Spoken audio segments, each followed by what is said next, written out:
আপনারা দেখছেন হলদিবাড়ি টাইমস। 19তম জাতীয় যুব অ্যাথলেটিক্স চ্যাম্পিয়নশিপের স্বর্ণপদক জিতে হলদিবাড়ির মুখ উজ্জ্বল করলেন সাগর। সোমবার ছত্তিশগড়ের বিলাসপুর অ্যাথলেটিক্স স্টেডিয়ামে 19তম জাতীয় যুব অ্যাথলেটিক্স চ্যাম্পিয়নশিপে অনূর্ধ্ব 18 বিভাগে 2.06 মিটার লাফিয়ে হাই জাম্পে প্রথম হয় সাগর রায়। এই খবর ছড়িয়ে পড়তেই খুশির হাওয়া হলদিবাড়ির ক্রীড়া মহলে। সাগরের বাড়ি হলদিবাড়ি ব্লকের পারমেখলিগঞ্জ গ্রাম পঞ্চায়েতের অধীন সীমান্তবর্তী কামাতবিন্দি এলাকায়। বাবা প্রদীপ রায় পেশায় কৃষক, মা সুশীলা রায় গৃহকর্ত্রী। ছোটবেলা থেকেই খেলাধুলোর প্রতি টান ছিল সাগরের। বিদ্যালয়ের খেলাধুলোয় ভালো ফল করে সাগর। বিদ্যালয়ের খেলাধুলোর মাধ্যমে বিষয়টি নজরে আসে ক্রীড়া শিক্ষক প্রসেনজিৎ দত্তের। তিনি সাগরকে বিদ্যালয় ছুটির পর দেওয়ানগঞ্জ কোচিং ক্যাম্পে প্রশিক্ষণ দিতে শুরু করেন। পরবর্তীতে সাগর জলপাইগুড়ির স্পোর্টস কমপ্লেক্সে সাইতে সুযোগ পায়। সাগরের হাই জাম্পের প্রতি ভালোবাসা দেখে ওর দায়িত্ব নেয় দেওয়ানগঞ্জ কোচিং ক্যাম্প।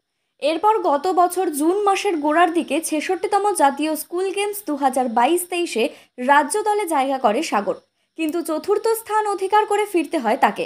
এরপর গত বছর আগস্ট মাসের 71তম রাজ্য মিটে প্রথম স্থানে জায়গা করে সাগর। সাগর জানায় সে বিনামূল্যে দেওয়ানগঞ্জ কোচিং সেন্টারে প্রশিক্ষণ নেওয়ার পাশাপাশি জলপাইগুড়ির স্পোর্টস কমপ্লেক্সে সাইতে অংশ নেয়।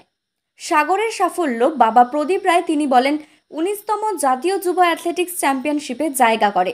এবার স্বর্ণপদক নিয়েই ছেলে ঘরে ফিরবে, এতে পরিবারের সকলে খুব খুশি।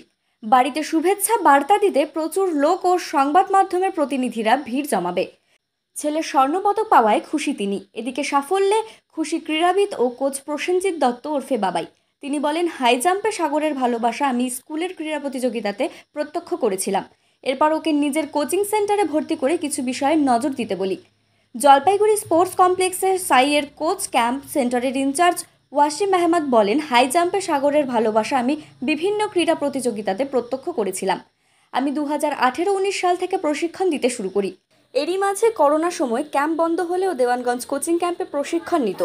করোনা স্বাভাবিক হওয়ার পর পুনরায় আমি প্রশিক্ষণ দিতাম। আজও সফল হয়েছে দেখে খুব আনন্দ হচ্ছে। আরও বড় সাফল্য আনবে ভবিষ্যতে।